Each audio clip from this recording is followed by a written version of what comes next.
Assalamualaikum guys, hari ini kita unboxing lagi nih lampu emergency yang tipe yang lain lagi dari Kirin. Ini lebih panjang, lampunya lebih banyak, bisa dilihat ya. Nah, ini juga bisa digantung, bisa ditaruh di ada tempat untuk paku ya, semuanya digantung bisa, atau ditenteng bisa.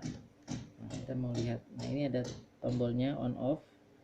Untuk lampunya, lampu charge ketika dicas ini nyala. Ini ada settingan lampunya, ada middle, ada high, ada low. Jadi kita nyalakan. Nah ini settingan middle ya. Kemudian kita coba yang low ya, supaya lampu tidak terlalu cepat habis listriknya. Kemudian kalau yang mau lebih terang lagi bisa high. Nah ini semuanya lampunya nyala, keren kan guys. Wah, terang. Nah lampu dari Kirin ini semuanya bergaransi guys, semuanya bergaransi.